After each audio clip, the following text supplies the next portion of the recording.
Saludos, buenas noches y bienvenidos, señoras y señores. Es martes, es ese día de San Valentín, Día de los Enamorados, y decíamos que precisamente en este día hemos conocido la lista del Partido Popular, la que presenta a las próximas elecciones del 25 de marzo, la que pretende enamorar al electorado. Una lista, dicen algunos, que puede enamorar a alguien más que al electorado, probablemente a los partidarios de Cascos. Se hacen bastantes guiños, bueno, más que guiños, se lanzan los tejos directamente, podríamos decir. No figuran aquellos que más críticos fueron con el propio Cascos, y eso puede facilitar las cosas para un gobierno, esta vez sí, a la segunda bala vencida el próximo 25 de marzo entre el Partido Popular y Foro Asturias.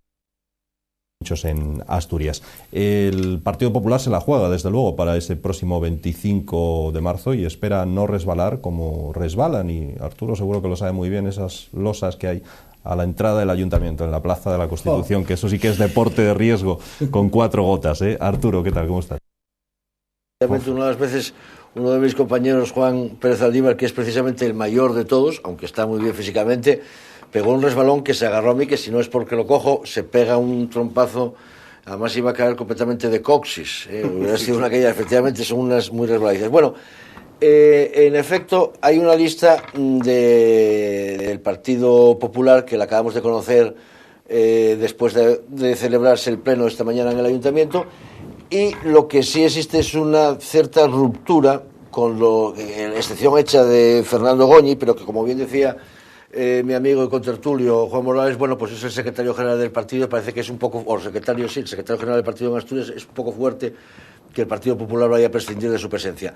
Lo que sí es significativo es una cuestión, que este cambio lo que es una demostración clara de que el Partido Popular viene a decir que fracasó olímpicamente en esas elecciones de mayo del 22, y que fracasó no solamente en las elecciones de mayo del 22, y lo reconoce, sino que fracasó en las políticas que estuvo llevando a cabo durante todo ese periodo de tiempo hasta ahora, porque ese cambio tan sumamente radical de todas las personas que componen esa lista, tan significativas como es el caso de Isabel Pérez y el señor Aristegui, que quedan completamente fuera de la misma, ya no solamente la cabeza, sino todos los demás, pues es una demostración clara de que reconocen, o se reconoce desde las cúpulas del Partido Popular, que había sido un fracaso la elección de aquellos candidatos, no solamente por el hecho de que el resultado haya sido malo, sino porque las políticas tan sumamente disparatadas como esa de no apoyar unos presupuestos a través de una enmienda a la totalidad, cuando se dio al mismo tiempo la circunstancia de que los mismos habían sido adverados por el propio Gobierno de la Nación, por el propio Ministerio de Hacienda, diciendo que se sujetaban o se sometían o estaban completamente en consonancia con los principios de estabilidad presupuestaria, fue de una inconsistencia por parte del Partido Popular y del Grupo Popular en la Asamblea, en la Junta General del Principado, que dio al traste con todos estos señores, que yo creo que ahora mismo a nivel personal ya están arrepentidos, porque muchos de estos señores tenían por decirlo de alguna manera, el momio de su estabilidad económica y de su vida en la política, y ahora se van a encontrar con el cielo arriba y la tierra abajo. Es que hay que decir las cosas así. Como cualquier humano, por lo demás. Juan, que también buenas noches. Sí, como cualquiera. Claro. Sí, bueno, yo creo que, perdona, Juan, al hilo de lo... perdona. El momento que dejaste la política tenías tu puesto de trabajo. Claro, pero ahí voy. Quiero decir que está bien que los políticos, que no son más que ciudadanos de a pie, o deberían ser ciudadanos de a pie, porque desgraciadamente eso es lo que está ocurriendo a diario, digo desgraciadamente, con cientos y cientos de trabajadores que un día se despiertan con que la empresa ha cerrado o porque no se les ha renovado el contrato y tienen que buscarse la vida como cualquier ciudadano de pie. Pero yo, al hilo, más allá del aspecto este que no deja de ser anecdótico, yo que de todo este proceso, no solamente de las listas del Partido Popular, sino incluso también la que sacó recientemente el Partido Socialista, yo creo que tenemos que dar a los ciudadanos asturianos las gracias al presidente del Principado de Asturias, al señor Cascos, porque cuando convocó elecciones, yo tengo que confesar que en un principio, en fin, a mí me produjo cierta sorpresa y yo no sé si estaba a favor o en contra. Por una parte veía adecuado que cuando la posibilidad de gobernar no es, en fin, factible, lo que vale más es ponerse una vez colorado que 100 amarillos. Por tanto, tanto convocas elecciones y que sean los ciudadanos. Bajo ese prisma lo veía adecuado, ¿no? Por otra parte, tenía mis ciertas reticencias a la convocatoria de elecciones porque la situación socioeconómica de Asturias en particular y de España en general, yo creo que unas elecciones lo que hacía es retrasar un poco más la solución, pero yo creo que ahora mismo estoy absolutamente convencido que fue un clarísimo efecto positivo la convocatoria de elecciones. Primero porque va a clarificar el panorama político y, como tú decías, puede dar una estabilidad al próximo gobierno. Eso por una parte. Pero más allá de ello, por algo que yo siempre he luchado, y Arturo me conoce y además yo creo que hemos estado en esa misma línea, porque ha producido una cierta catarsis dentro de la clase política asturiana. Ha producido una cierta... Hemos venido, yo particularmente he venido luchando para que se produjera en el seno del Partido Popular, pero creo que en el seno de la política asturiana. Y ya hemos visto cómo, como consecuencia de esta convocatoria de elecciones, el Partido Socialista ha tenido que renovar prácticamente de una manera importante su lista. Sí, no al 100%. Lo tratamos, porque no sé si es renovación, hasta qué punto es renovación. Llámese como quiera, pero sí han salido nombres significativos. Es decir, el Partido Socialista trata de acabar con la época del arecismo, por lo menos en lo que respecta a sus representantes, y por tanto se produce un cierto cambio, lo cual será bueno o malo en función de lo que digan los ciudadanos, pero sí es bueno que haya un cambio de políticos. Ya está bien de las mismas caras, pero es que hoy conocemos las listas del Partido Popular y aquí la renovación y la catarsis ha sido... Y estoy de acuerdo con lo que decía Arturo. Esta catarsis del Partido Popular lo único que significa es que han realizado una autocrítica, bien porque las personas que representan las políticas del Partido Popular no han sido las adecuadas, y la verdad es que es una paradoja que eso suceda cuando no han transcurrido nada más que 10 meses desde que nos candidatos posibles, o bien porque la forma de hacer política tampoco la consideraban adecuada. Sea de una forma, sea de otra, no cabe la menor duda que esto ha producido una catarsis, produce una cierta ilusión, por lo menos hay un cambio de caras, y ahora lo que esperamos es que Foro haga también lo propio. Es decir, yo creo que el partido del señor Cascos también tiene que ofrecer a la sociedad, bajo mi modesto punto de vista, en fin, aspectos para abordar el futuro yo creo que con más, de alguna manera, más esperanza que lo que hemos vivido en los últimos 10 meses. No digo que la culpa haya sido del gobierno, ni mucho menos, pero la situación política dio lo que dio, y por tanto yo creo que lo que esperamos los ciudadanos es que esta situación de impacts que vivimos en el ámbito político asturiano pues se solucione, y mejor que los asturianos en nadie va a estar, ¿no? De todas maneras, hay una cuestión que es clara, que es cierto que se produce un cambio en los nombres. Lo que pasa es que hay que ver si efectivamente luego se produce un cambio de las actitudes, porque no olvidemos se produce un cambio de los nombres en esta lista, pero no olvidemos que la actitud del presidente del Gobierno de España y presidente del Partido Popular y de su secretaria general fue nada más y nada menos que a Gabino Lorenzo darle una patada de lado y ponerlo de delegado del Gobierno. En fin, quiero decir que esto, y que esté Ovidio Sánchez de número 1 en la lista de los diputados asturianos del Partido Popular, el número 1 de la lista de diputados de asturianos del Partido Popular en las Cortes Generales, tampoco es una demostración clara de producir esa catarsis, ese cambio de conductas. No, lo digo porque obras son amores y no buenas razones. Es decir, esto lo que no puede interpretarse es, bueno, ahora mismo la gente, a la vista de esta conducta del Partido Popular, vamos a premiar esa conducta. No, miren ustedes, obras son amores y no buenas razones. Es decir, ustedes demostraron que fracasaron, y la demostración es pasar el Rubicón. Ustedes ahora sufran la humillación, no la humillación, pero sí la necesidad de consensuar con el otro partido que va a ganar las elecciones, y que no hay absolutamente ninguna duda de que Foro va a estar por delante del Partido Popular. Es decir, tienen la oportunidad dorada de dejarse de los mamoneos estos y de esa especie de acuerdo que existía entre el Partido Socialista y el Partido Popular para mantener ese status quo en el Ayuntamiento de Oviedo, Gabino Lorenzo, y en el Principado del Partido Socialista. ¿Qué es lo que pretendían hacer? Y demostración de ellos fue que de 45 acuerdos o de 45 cuestiones que se plantearon en el Principado, 25. Por lo tanto, el Partido Popular lo que hizo ahora fue cambiar muchas de las caras de la gente que presentan. Ahora lo que tienen que demostrar, bueno, si es que quieren tener protagonismo en la política del Principado. Bueno, efectivamente tú estás en la... desarrollas adecuadamente de defensa de unas líneas, y a mí más, bueno, pues en parte tienes razón. Lo que no cabe la menor duda es que si se produce una catarsis en el ámbito general, ya no estoy hablando de las listas del Partido Popular, que efectivamente pueden ser incluso anecdóticos. Lo que hay que ver es si cambia el comportamiento, la forma de hacer la política, etcétera, etcétera, y eso ya se verá. Pero lo que sí no cabe la menor duda es que esta lista, y lo decías tú, y yo tengo que, en fin, no puedo estar más de acuerdo, que lo que supone es un reconocimiento de un error. Lo que supone es un reconocimiento de un error y de una pérdida de tiempo de 10 meses que al final hemos pagado los asturianos.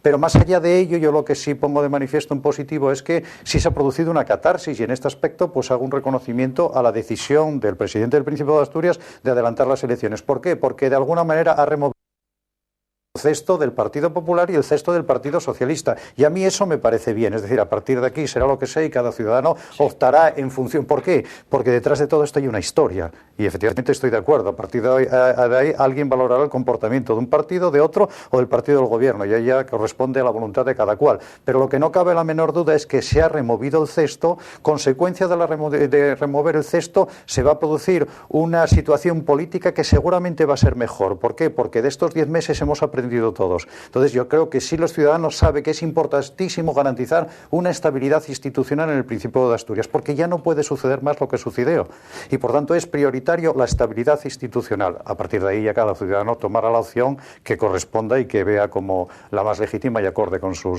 forma de pensar, ¿no? Arturo, sé que aunque los... ¿Va a haber novedades en la lista de foro? Que decía Juan que también deben renovarse. No sé si está de acuerdo en que debe renovarse, o a lo mejor con 10 meses no es necesario. Es que no tengo ni idea de la lista, y es una cuestión que, como aunque estoy dentro de la dirección regional del partido, de la dirección general del partido, no hubo todavía ni iniciativa del partido en orden a la confección de la más mínima de las noticias, de cuáles son las propuestas, de cuáles... El plazo acaba esta semana, me parece, ¿no? Acabará cuando acabe, pero yo no tengo absolutamente ni idea. O sea que, quiero decir, yo estoy, aparte de que estoy en un ámbito, en una administración, puedo decir, es algo que me llamó la atención y que en política pues, seguramente no es frecuente. Y es que después de que el presidente del gobierno de Asturias, Francisco Gómez Cascos, disuelve la Junta General y decide convocar elecciones, yo estuve con mis compañeros, algunos de ellos consejeros y otros diputados, y noté un ambiente de una tranquilidad absoluta, es decir, nada de preocupación. Esta cosa que decir, oye, es que puedo quedarme sin... Pues hoy se publicaba en la prensa todo lo contrario, que están nerviosos porque han dejado su trabajo y claro... Se publicaría lo que quieran, pero yo estuve con varios de los consejeros y con varios de los diputados y hablando y tal, y la gente está muy tranquila porque dejarán sus trabajos, pero seguramente vuelven económicamente. Desde el punto de vista personal, mejor si tienen que volver. Pero, Arturo, no existe una sensación de preocupación, no lo existe, de verdad. Y a mí lo que me preocupa verdaderamente es que pudiera existir esa sensación de preocupación. Es decir, yo creo que en política se está por vocación, y quien esté por necesidad puede tener vocación, pero es muy malo que se esté por necesidad. En la política tienes que estar con afán de servir al otro, y por otra parte, tras dentro de un equipo, la persona que dirige ese equipo toma una decisión, porque claro, cuando las duras y a las maduras, si es que se produjera la situación. Yo cuando digo que es necesario que interpreto que Foro tiene que renovarse, ni más ni menos porque tiene que avanzar hacia mejor. Tiene que avanzar hacia mejor, pero sin entrar a una valoración individualizada de los elementos personales que componen Foro. Si son del buen tenor de los militantes y de su presidente, pues estupendo. Pero yo lo que sí creo es que la sociedad y los ciudadanos van a estar muy exigentes a los distintos partidos políticos. ¿Por qué? Porque hemos vivido 10 meses que no han sido positivos para la ciudadanía. No han sido positivos porque han supuesto una cierta paralización, sin perjuicio de que la administración ha seguido funcionando, pero necesitábamos un impulso mucho mayor. Eso es evidente y por eso se convocan las elecciones. Por tanto, yo creo que hay que redoblar esfuerzos de todos.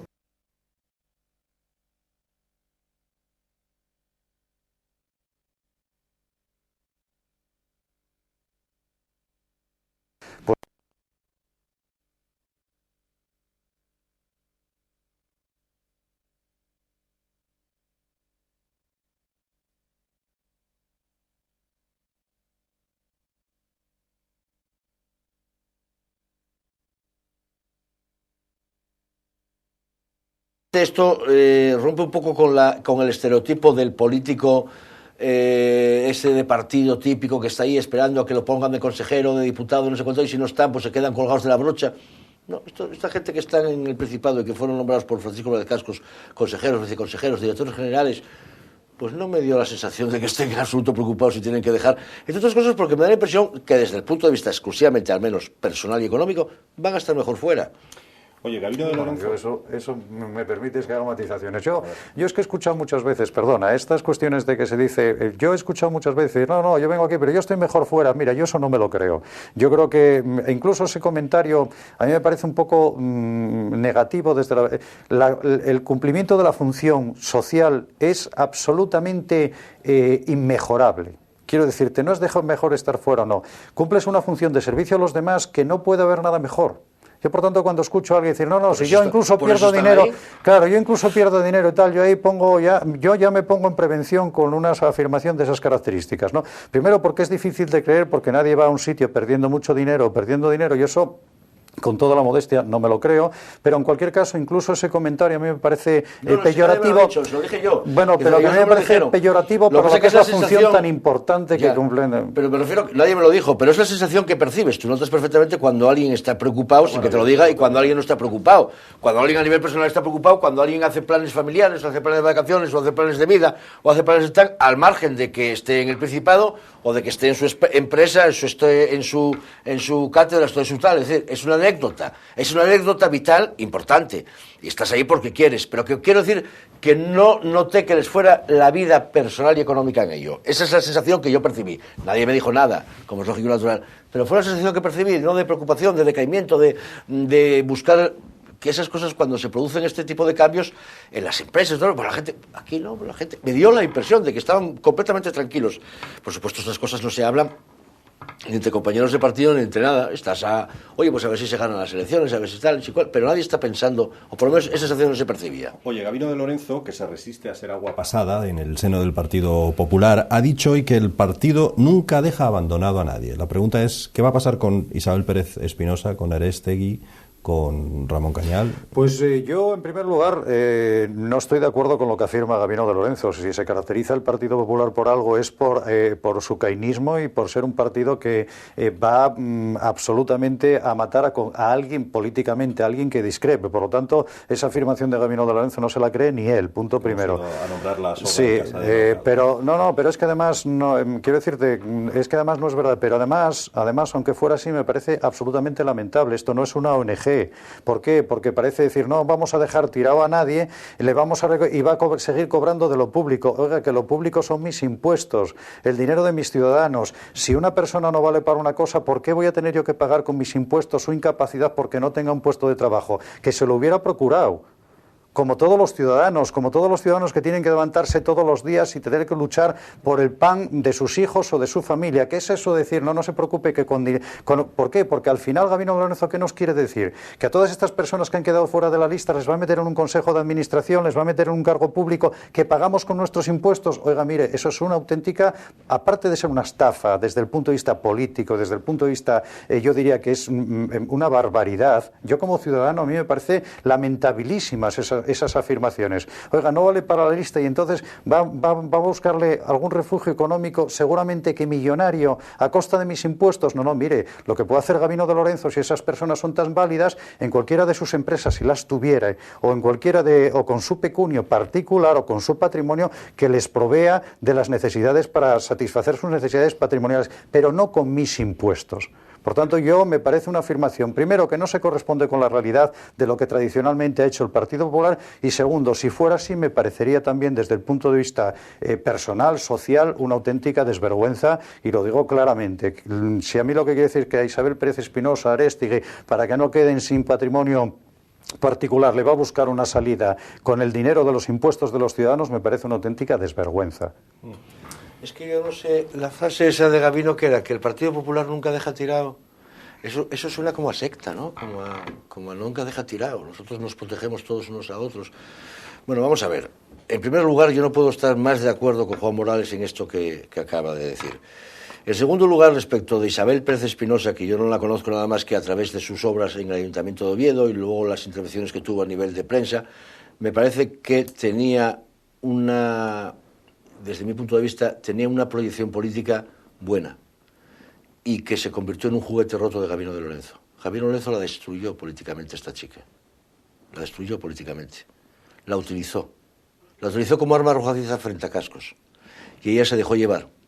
Quizás por vanidad, quizás por inexperiencia, quizás por debilidad, quizás por dependencia, quizás por por lo que sea, se dejó llevar y fue utilizada por Gabino de Lorenzo. Respecto de otro señor, no sé absolutamente nada de ese señor de Avilés, no sé absolutamente nada. No puedo decir, cuando no sé de una persona prefiero más no hablar. Respecto a que van a tener un apoyo en el partido para colocarlo porque nadie los deja tirados, los partidos políticos, que no se olvide nadie de que cumplen una función pública, están subvencionados con fondos públicos, y aquí no se trata de colocar a la gente que queda fuera de la órbita porque lo diga Gabino de Lorenzo. En cualquier caso, lo que les pase a partir de ahora a la señora Pérez Espinosa y al señor Arístegui, yo le puedo responder con el final de la película de Lo que el viento se llevó. Francamente, querida, me da lo mismo. Bueno, pero yo en sí lo que me parece que esta frase es bastante significativa de Gabino de Lorenzo. Es una manera de hacer política que recuerda casi al caciquismo de la época de la Restauración borbónica. Es decir, había auténticos caciques que colocaban, quitaban y determinaban el voto. Claro, estamos en pleno siglo XXI, esta frase me parece absolutamente fuera de contexto, de lugar, de tiempo, y sobre todo una desvergüenza. Insisto, porque lo que comentábamos antes, a mí si Gabino de Lorenzo dice, mire, yo no voy a dejar colgada a Isabel Pérez Espinosa o a quien fuere, me parece muy bien, y quiera colocarla en cualquier... Me parece estupendamente, siempre y cuando asuma él ese coste económico. Pero claro, no puede ser que si no le vale al Partido Popular para unas listas determinadas, tenga que cargarlo a costa de mis impuestos, de todos nuestros impuestos, y con un sueldo... Claro, eso, en fin, entraña en sí un concepto, el concepto absolutamente, o el concepto que tienen ellos de lo que es la política. No es para servir a los demás, sino para servir a un grupo, en fin, que haya sido un grupo de acólitos, etcétera, etcétera. A mí me parece que esa frase es muy propia de la persona que la emitió, pero en cualquier caso impropia del siglo XXI, ¿no? Por lo menos en el concepto que yo tengo. Cambiar, ¿no? Pues yo en el concepto que tengo de lo político y de lo público y en fin, de la modernidad, ¿no? Pero así ha sido siempre y así seguirá siendo, probablemente, y no hemos visto todavía ningún diputado, concejal, etcétera, en la oficina del INE de General Elorza o de la que le corresponda. Hay que empezar por decir... Siempre se les ubica de alguna forma u otra. Gabino de Lorenzo es la gran rémora de Asturias. Gabino Lorenzo, lo hemos dicho en campaña electoral, yo lo dije todo el tiempo, es el culpable real de que Francisco Álvarez Cascos no haya sido candidato del Partido Popular a la presidencia del Principado de Asturias. Fue el principal culpable. Gabino de Lorenzo, y lo anunciamos, tendió un auténtico señuelo a los asturianos cuando se presentó alcalde de Oviedo para luego retirarse. Ya lo hizo en el 2008 presentándose a diputado, para luego retirarse o ir a la delegación del gobierno, donde tiene, entre otras cosas, por cierto, la protección de encontrarse aforado. Gabino Lorenzo actualmente parece que está en momentos bajos, pero yo estoy convencido de que no va a tirar la toalla de su poder, de su influencia dentro del Partido Popular. Por lo tanto, prietas las filas dentro del Partido Popular. Estará todo el mundo, porque estoy convencido que en este momento están los puñales muy afilados, mirándose unos a otros a ver cómo salen. Y Gabino Lorenzo sigue ahí. Y está en un puesto, lo repito, de confianza de Mariano Rajoy, presidente del gobierno, y de su gobierno. Ya no un puesto del partido, en un puesto del gobierno de la nación, que preside Mariano Rajoy. Quiero suponer, y creo que voy a acertar aquí, como acertamos en su momento cuando dijimos que iba a durar poco tiempo como alcalde de Oviedo, que antes de 6, 7, 8 meses, Gabino Lorenzo ya no será delegado del gobierno tampoco. Porque van a ser muchas las cosas que le pesen sobre sus espaldas. Y ya no va a tener los apoyos que tenía. Al menos confío que lo segundo así sea. Bueno, hablaba antes Juan de la lista del Partido Socialista y de la renovación.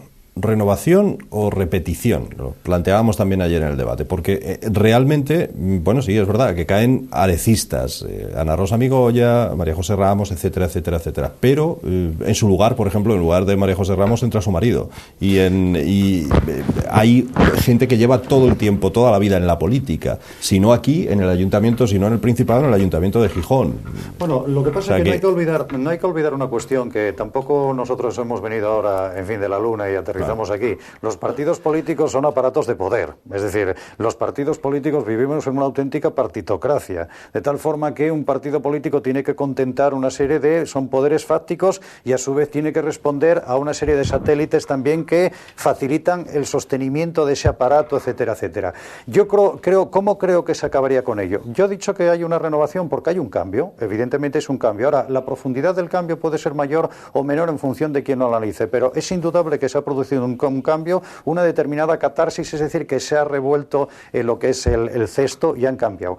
Que sea un cromo por otro, eso ya es una interpretación de cada cual. ¿Cómo se soluciona este mal endémico que tenemos en lo que es las democracias, de alguna manera la democracia española, en fin, que surgió con unas ganas tremendas por libertad, etcétera, etcétera, y al final se convirtió en lo que tenemos ahora, una partitocracia? Yo creo que la solución viene por las listas abiertas, algo que ningún partido ha abogado, y sin embargo esta es la auténtica pureza y donde se produciría la auténtica renovación. ¿Por qué yo en las próximas elecciones no puedo votar a 2 o 3 de Foro que me convenzan, a uno o 2 o 3 del Partido Popular, del otro de Más Allá? ¿Por qué no se me da esa libertad? ¿Por qué tengo que elegir una lista entera si a lo mejor el quinto me parece una auténtica barbaridad de ciudadano? ¿Por qué? Porque le conozco, etcétera, etcétera.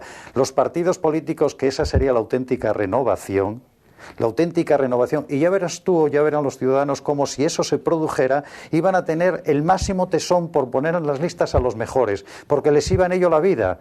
De tal forma que, ¿por qué el Partido Socialista? Y me imagino que a Foro le pasará lo mismo, y me imagino que al partido le pasará lo mismo. Hay que poner a determinados ciudadanos, aunque seas conscientes de que son una rémora. ¿Por qué? Porque tú estás sustentado, el aparato está sustentado por determinada fuerza política local. Esta es la auténtica gravedad. Yo quiero que como ciudadano se me dé la posibilidad de elegir a los 45 que yo quiera, no que me imponga una lista. Y esa es la auténtica, y ahí se conseguiría la renovación. Y no es tan difícil, es tan claro como modificar la ley electoral y hacer, fijaros, se da la paradoja de que el Senado, que no sirve absolutamente para nada, sin embargo se da la paradoja que es el sistema de elección más democrático y libre, donde yo pongo la cruz donde más me interese. ¿Por qué no lo hacemos eso para todo? Porque no interesa a los partidos políticos, porque esta no es una democracia absoluta y total, es una partitocracia. En fin, esto es lo que hay. Bueno, respecto a las listas del Partido Socialista, el cambio de las listas, aquí ya se me hace más duro pensar que hay un auténtico cambio. Desde el momento en que se producen circunstancias como la de que Javier Fernández sea el secretario general del Partido Socialista, y lo haya sido en la época Areces, cuando se produjeron episodios de corrupción tan sumamente grandes como el del caso Río Pedre y el caso de la Renedo y la otra persona, otro cargo que terminaron dando con sus huesos en la cárcel. Yo no oí al señor Fernández hablar de este tema, ni al Partido Socialista, gobernado por él, hablar de este tema, ni tratar de esclarecer qué es lo que había pasado con relación a todo esto. Por lo tanto, le recuerdo al señor Fernández que con un estado de corrupción de la dimensión de esta, además un estado de corrupción no de hace 6 años, 7, de hace unos meses, no veo que el Partido Socialista haya tomado una posición claramente imparcial, sino más bien beligerante, por cierto, con la misma beligerancia que la tomó el Partido Popular, que no hizo ni una sola pregunta, ni una sola moción, ni una sola interpelación al Partido Socialista con relación a estos acontecimientos, ni en la Asamblea, en la Junta General del Principado, ni tampoco en ningún ayuntamiento se planteó estas otras cuestiones. Y quiero recordar que la marea judicial, que de momento está frenada y paralizada en Oviedo, no olvidemos que esta empresa concesionaria del Principado de Asturias y de algunos otros entes de derecho público, también lo es de ayuntamientos como el de Oviedo y de otros ayuntamientos distintos de Asturias, donde precisamente el gobierno o las personas que ostentan el gobierno no son del Partido Socialista, sino del Partido Popular. Por lo tanto, en fin, el señor Fernández, que no venga ahora a querer convencernos de que existe aquí una modificación y una apertura y se acabó el colonialismo. La gran lucha que existe en el Partido Socialista es entre Rubalcaba y la Chacón. Y lo que pasa es que a veces apostó por la Chacón, pero no está detrás la realidad de querer limpiar y bueno, depurar responsabilidades en torno a las cuestiones relacionadas con la corrupción que se produjo en Asturias. Hombre, lo que pasa es que hay un tema que yo estoy absolutamente de acuerdo, pero eso yo lo aplicaría en un término más general. Me parece que es absolutamente imprescindible que los partidos políticos tuvieran un código de comportamiento y sobre todo de exposición a los ciudadanos. Es inadmisible que se presenten en listas electorales personas que están de alguna u otra manera imputados o salpicados por supuestos de corrupción. Y es verdad, yo creo que yo ahí estoy de acuerdo con lo que dice Arturo. No personalizo porque ni tengo elementos ni por otra parte me corresponde, pero sí que sí se detecta el tufillo de que esto hay que taparlo. Lo que sí parece es que la operación marea esta hay que taparlo de alguna manera. Resulta que en la universidad sale no sé quién que parece que está imputado, todo el mundo mira para otro lado. Oiga, vamos a ver, pero es que las personas que están imputadas, algunos pertenecen al Consejo de Administración de Cajastur. Claro. O están en órganos de representación de la entidad financiera. Eso no se puede permitir. Una persona, porque la imputación, y Arturo pertenece al ámbito jurídico como yo, somos, en fin, operadores jurídicos, que ahora que ese eufemismo que se utiliza tanto, sabemos que la imputación no es un hecho absolutamente etéreo, es un elemento que ya implica un determinado comportamiento.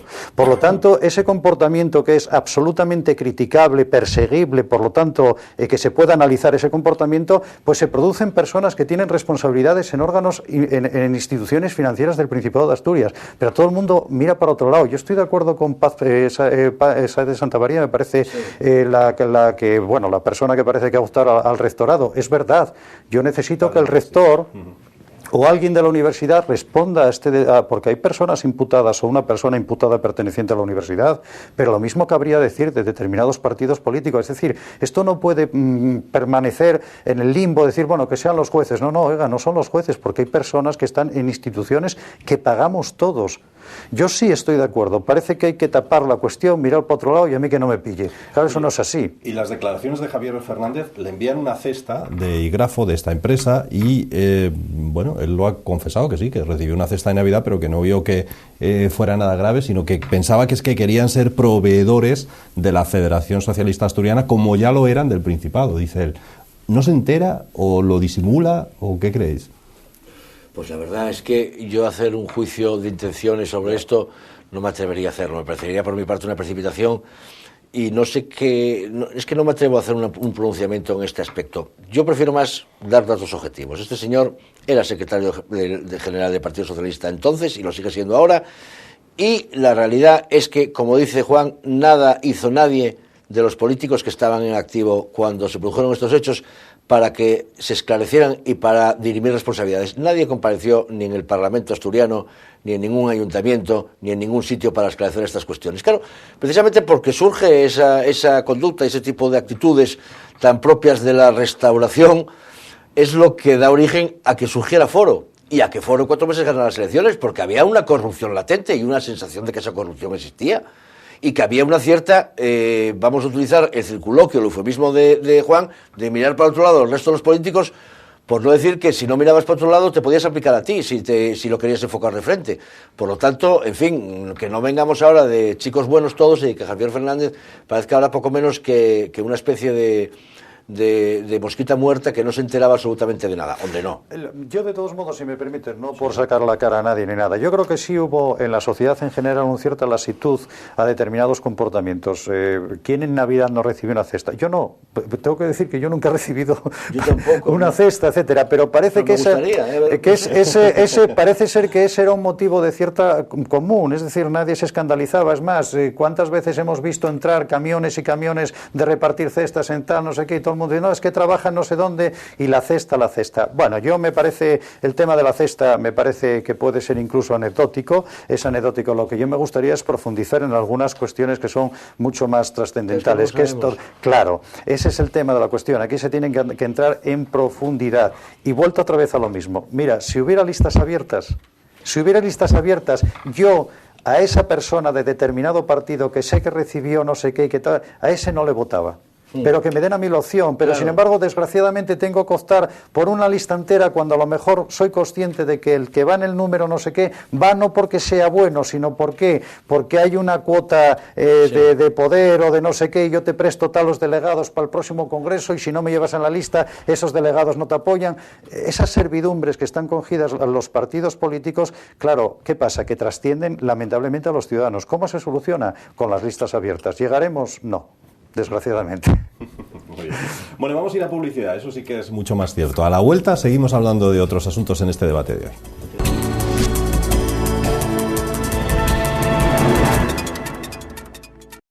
Bueno, pues aquí estamos de nuevo. Segunda parte de este debate. Cuando preparábamos el mismo surgía la noticia de que el gobierno lanzaba a una agencia de noticias esta información. Podría haber inflado el déficit de España. No es cierto que estuviéramos en el 8%, sino menos. Y la intención con ello es, pues después, hacer un poco ejercer de salvapatrias, ¿no? Y decir, bueno, la situación ha mejorado y hemos rebajado el déficit gracias a nuestra buena acción. ¿Os creéis tal maldad? Hombre, estamos hablando de cosas más serias, lo digo porque sería un misil a la línea de flotación de la credibilidad del gobierno, que ha empezado, desde el punto de vista de muchos, de forma muy seria, al menos, competente, y bueno, pues si ha empezado con estas artimañas también, nos recuerdan a las que se cometían en el pasado. ¿Pensáis que puede ser cierto esto o no? Y espero y confío francamente que esto no sea cierto, y lo deseo además que no sea cierto, porque si es verdad, si esto es cierto, es una causa clara de dimisión del propio ministro del ramo, es decir, en este caso seguramente el ministro de Economía tendría que presentar inmediatamente su carta de dimisión si falsificó estos datos, porque sencillamente es de una gravedad magnífica, con unas intenciones claras, que es la de evitar cualquier movilización y para obtener además unos beneficios de su propia gestión irreales, es decir, intentar que ese déficit aparezca reducido porcentualmente más de lo que realmente va a ser. Por lo tanto, sería absolutamente intolerable causa de dimisión, y si no, es de dimisión de destitución inmediata por parte del presidente del gobierno.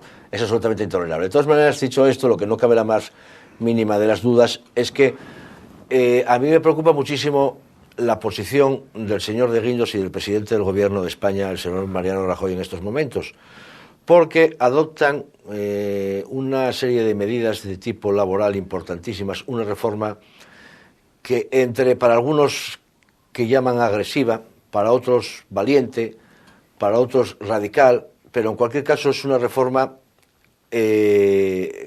absoluta. Yo no tuve ocasión de leerla en profundidad, pero sí es cierto que modifica todo el sistema de contratación laboral en muchos de los ámbitos de la misma, que habrá que ver por sus resultados si efectivamente es ponderada y acertada. Pero téngase en cuenta una cosa, y es la siguiente: esto puede ser una auténtica maquinaria de destrucción de empleo. Una auténtica maquinaria de destrucción de empleo. Porque, y estamos superando, acercados a los 6 millones de parados. Yo no es que esté haciendo ningún guiño a los sindicatos ni a las posiciones socialdemócratas, aunque a veces sí a lo mejor era interesante hacer guiños a ese tipo de políticas un poco más equilibradas que no tan liberales, sobre todo cuando estamos en situaciones como la que estamos ahora.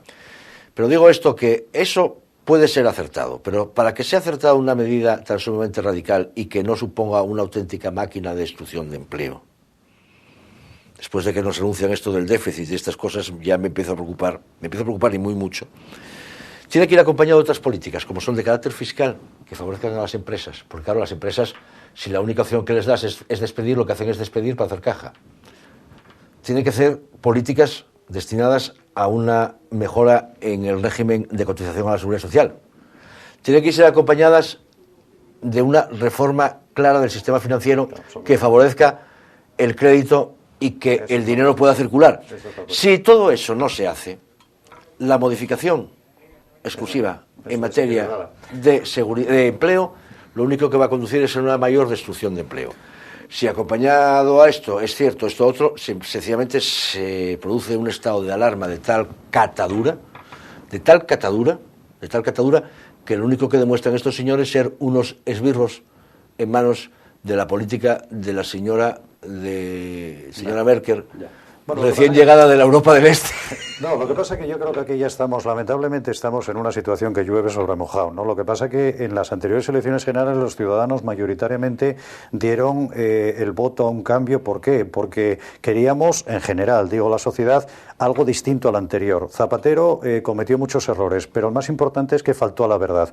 Negó la crisis, negó políticas sociales, se comprometió con aspectos que luego de la noche a la mañana incumplió radicalmente. Viene el señor Rajoy y para mí está siendo una gran decepción, y lo digo lamentablemente. ¿Por qué? Porque me gustaría como ciudadano que las cosas fueran a mejor.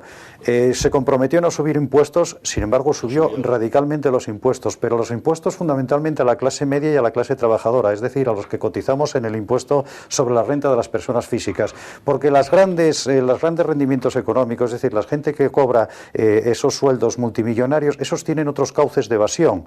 Por ejemplo, leía recientemente que ahora las grandes empresas, para pagar a sus directivos y para evitar esta modificación del impuesto sobre la renta de las personas físicas, lo que han hecho es incrementar lo que son los rendimientos irregulares, es decir, esos que se van a cobrar dentro de 2 años, justo cuando acaba la reforma laboral. Por lo tanto, ¿quién va a pagar el incremento de los impuestos? Las clases medias y las clases trabajadoras.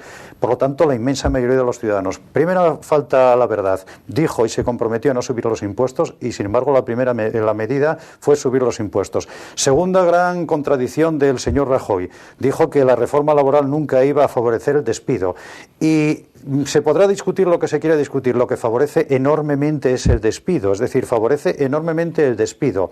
Por lo tanto, son dos grandes faltas a la verdad. ¿Y qué justificaba esas faltas a la verdad? Es decir, ¿qué argumento utilizó el señor Rajoy para decir, señores, no he podido cumplir eso? ¿Por qué? ¿Cuál era el argumento que de alguna manera justificaba esos incumplimientos del señor Rajoy? Ni más ni menos que el déficit no era del 6%, sino del 8%. Si resulta que ahora eso es mentira, fijaros la gravedad del asunto. No es que se haya tratado de faltar a la verdad para sacar rendimientos electorales, por decir, oiga, mire, yo estoy bajando el déficit cuando tal déficit no existía. Eso sería lo de menos. Lo más grave es que, en base a esa gran mentira, se subió los impuestos y se hace una reforma laboral absolutamente leonina. Yo espero, por el bien del señor Rajoy, pero fundamentalmente por el bien de los ciudadanos, que eso no sea verdad, porque si verdaderamente eso es verdad, lo que requiere es una respuesta social, yo creo que contundente, ni más ni menos, porque ha tratado de sacar rendimientos, si es verdad, ha tratado de sacar rendimientos electorales pegando una patada ¿a quién? Al trasero de los ciudadanos, de todos nosotros. Me parece gravísimo.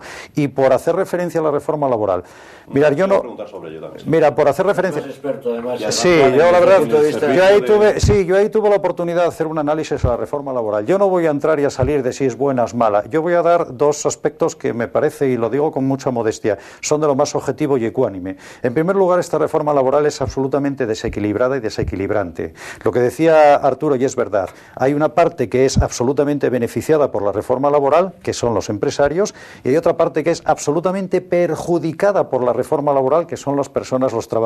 ¿Por qué?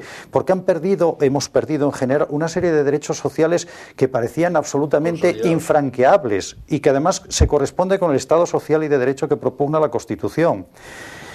Por lo tanto, punto primero, es totalmente desequilibrada. Unos ganan mucho, es decir, ganan tanto que los representantes de los empresarios jamás esperaban que llegaran a tanto. Es más, en enero habían firmado una reforma de la negociación colectiva con los sindicatos que no es ni la 10ª parte de lo que aprobó el propio gobierno. Es decir, ni los empresarios esperaban tanto. Por eso no me extraña que estén tan absolutamente satisfechos. Punto segundo, es desequilibrante. Punto primero, es desequilibrante. Punto segundo, y es muy importante, y lo decía Arturo y es verdad, no va a generar empleo. No va a generar empleo. Hasta tal punto es así, no es porque lo digamos Arturo y yo, sino porque lo acaba de decir el señor Rajoy, que el año 2012 no se va a generar empleo y en el 2013 tampoco, pero lo acaba de decir también el señor Cristóbal Montoro. Por lo tanto, esta reforma laboral se hace ¿para qué? Para facilitar el despido, no para generar empleo, que ellos nos han dicho que no se va a generar empleo. Por lo tanto, generar empleo, lo que dice Arturo, y estoy absolutamente de acuerdo, no solamente una modificación de las cotizaciones, no solamente unas políticas fiscales, lo más importante, que fluya el crédito. Yo tengo amigos empresarios que no van a contratar más por la reforma laboral. Probablemente despedirán más, pero no van a contratar más. ¿Por qué? Porque no tienen actividad, no generan negocio y no tienen crédito para las inversiones. Por lo tanto, esto es una gran, auténtica falacia. Yo creo que todos estos movimientos que está haciendo el Partido Popular, el señor Rajoy, son de cara a contentar a alguien. Arturo decía que la señora Merkel. Bueno, yo digo la señora Merkel, los mercados, los fondos de inversión, etcétera, etcétera. Insisto, están beneficiando exclusivamente a ellos en detrimento de los demás. Y termino. Y otra de las cuestiones que yo tengo bastante analizado. Esta reforma laboral tampoco beneficia a todos los empresarios. Beneficia a una clase determinada de empresarios, a una clase determinada de empresarios, que son esas grandes empresas. Yo estoy pensando en grandes empresas de distribución, que pueden hacer una modificación de las condiciones laborales de cualquier trabajador, le pueden cambiar horario, etcétera, etcétera. Y si está contento, bien, y si no, a la calle. Y si no, a la calle. Incluso tienen el arma en sus manos. Hasta ahora el despido objetivo era por una situación económica deficitaria. Ahora ya han puesto coto, es decir, cuando durante tres trimestres consecutivos tus rendimientos hayan bajado, si antes ganabas 1 millón de euros, el segundo trimestre ganas 999.900, con que bajes 1 euro ya puedes despedir, con 20 días de salario. Y el otro día nos lo pasaba, lo veíamos con Arcelor. Resulta que Arcelor hace ya prueba un ERE, y en la misma noticia, porque dice que tal, y en la misma noticia nos dicen que la familia dueña de Arcelor, los Mittal, repartían 300 millones de euros en beneficios. ¿Cómo se cuadra hacer un ERE con tantos beneficios? No, bueno, según eso Arcelor puede despedir, porque ganó cualquiera. Menos. Claro, ganó en menos cuanto tú ganes menos... Puede liarse la manta a la cabeza mañana. De todas maneras, yo creo que la gran reforma pendiente en España, aparte de que efectivamente tiene que fluir el crédito, es la reforma de la función pública. Y esa no parece, hasta donde alcanzo a saber, que esto se vaya a afrontar seriamente. Yo, con el nombramiento de Batata, me parece que se llama el secretario de Estado de la Función Pública, el que estaba de consejero de Economía Beteta, pensé que iba a producirse ese cambio, que ese cambio iba a producirse realmente. Me da la impresión de que esto va a seguir todo igual, va a seguir todo con el mismo gasto, y al final, pues eso es lo que se trata, una reforma laboral, pero no una reforma en profundidad, tanto de la administración como del sistema financiero. Por otro lado, estas cosas a nosotros en Asturias nos redundan muy perjudicialmente, porque la reforma industrial tampoco se está produciendo, o por lo menos no se está adoptando una política industrial muy seria.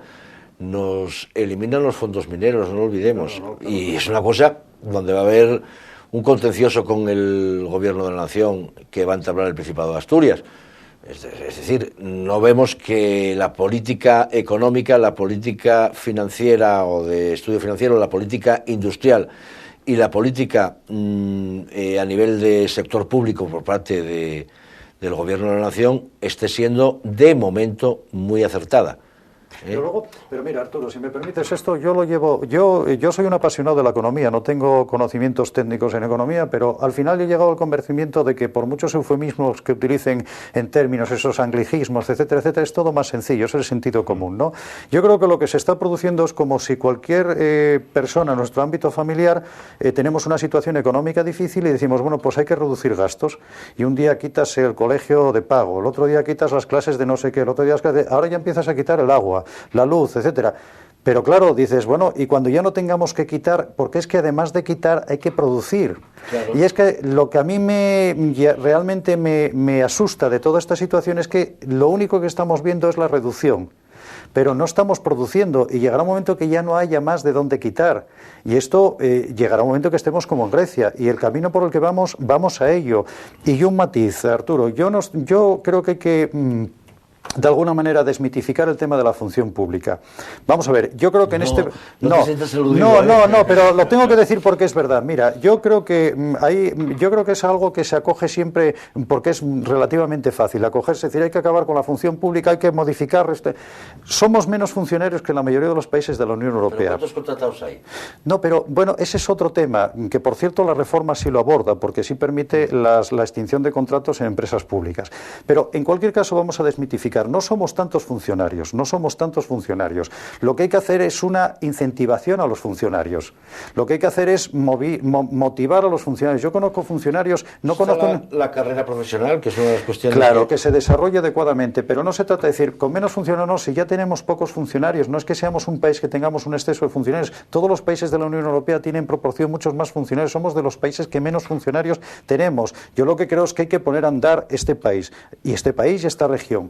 Y yo, es lo que realmente me está produciendo una situación de cierta alarma, es que lo único que los gobiernos, y en este caso el gobierno de Rajoy, sabe hacer es recortar. De momento no he visto ninguna medida que permita también generar actividad. Cuando hablo de la función pública, a lo mejor es que me expresé mal. No es tanto de la función pública de los funcionarios, sino como la actividad pública, que es cierto que no expresé la gran modificación de la administración, no de la función pública, que sería más acertado. Es decir, no tanto modificar el estatuto de los funcionarios, sino modificar lo que es la administración en general.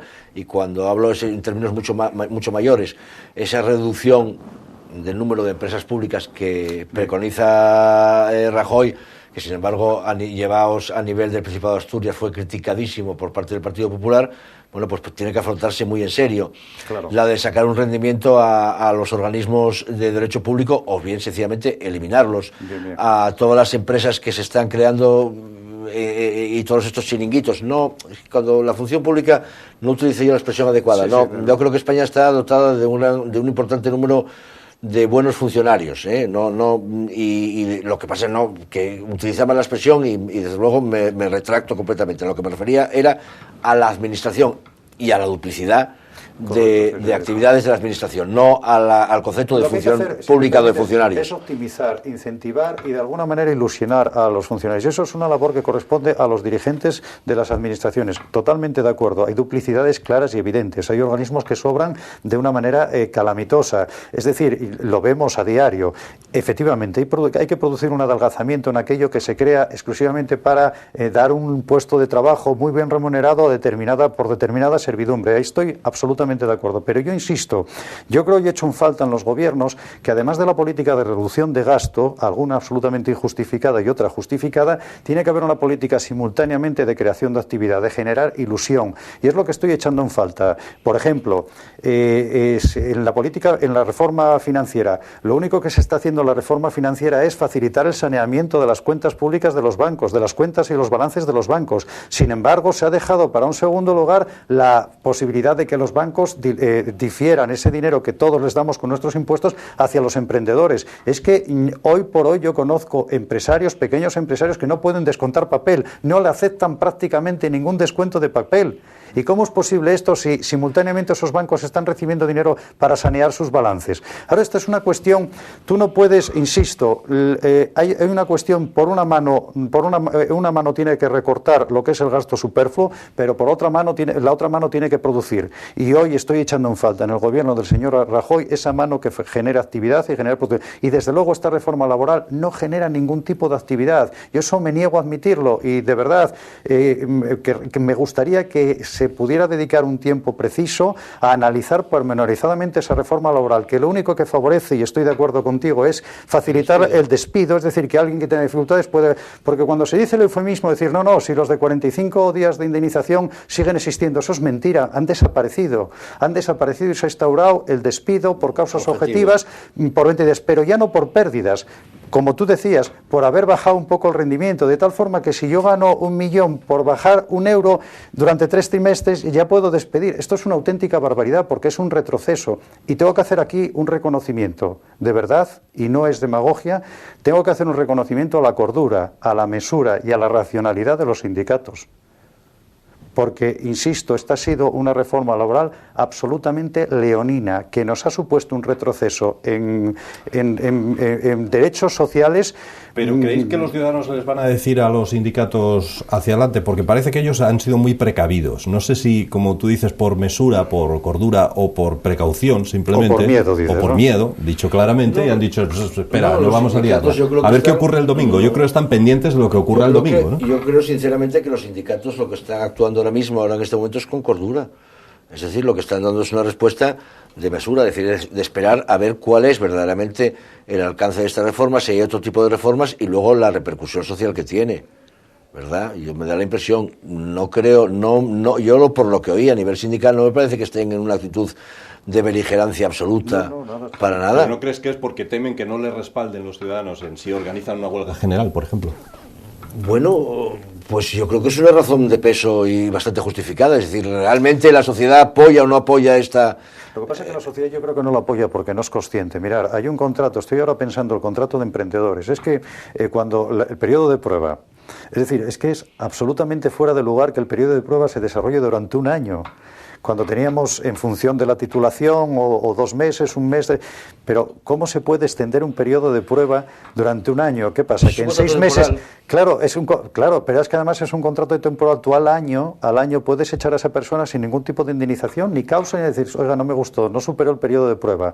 Pero esto es un retroceso porque hemos pasado de los 3 meses como máximo, 2 meses al año. Esto en pleno siglo XXI. Claro, eso ¿dónde se puede decir que genera actividad, que genera empleo? Eso es una auténtica falacia. Es una auténtica falacia, porque es que además incluso se permite también la contratación bajo esta modalidad a empresas que hayan despedido con anterioridad a otros por razones objetivas. Es decir, yo creo que es totalmente desequilibrante, absoluta. Y el hecho, lo que tú decías, los sindicatos no se movilizan por miedo, por de alguna manera una postura racional, etcétera, etcétera. Yo creo que puede haber un poco de las dos cosas. Por una parte, por prudencia, por cordura, por responsabilidad y probablemente también por el temor a no ser secundado por la sociedad. Pero lo que decía Arturo, y es verdad, la sociedad no secunda una respuesta pacífica, pero una respuesta contundente contra este auténtico agravio, ni más ni menos porque todavía no es consciente de ello. Todavía no es consciente. Ahora, dentro de unos meses, muchos ciudadanos serán conscientes de la barbarie, de la pérdida de derechos sociales. ¿Quiere decirse que tiene que ser una legislación a favor del trabajador absolutamente y no del empresario? No. Lo que yo abogo es por una reforma equilibrada, pero es que esta es absolutamente desequilibrada, que ha ido mucho más allá de lo que ni tan siquiera los empresarios pedían. Bueno, señores, nos quedamos sin tiempo, así que vamos a ver cómo transcurre esta semana y les iremos contando más cosas mañana, en el debate de mañana. Arturo, muchas gracias por estar aquí. Muchas gracias a ustedes. Esta semana sabremos algo ya de esa lista de foro, ¿no? Pues no tengo, supongo que sabremos algo. No por obligación, porque creo que es el 18, ¿no? Hablamos la próxima semana ya de la lista y decimos a ver qué nos parece de tal y cual. Claro que sí. Y Juan, muchas gracias. Muchas gracias, un placer. Usted no espera estar en listas, ¿no? ¿O qué? No, yo espero, lo único que espero es que, en fin, seguir la vida plácidamente y con mesura. Muchas gracias, Juan. Bueno, señores, que volvemos mañana con el último debate de esta semana. Estarán con nosotros Antonio Checa y Próspero Morán aquí en esta mesa. Hasta mañana.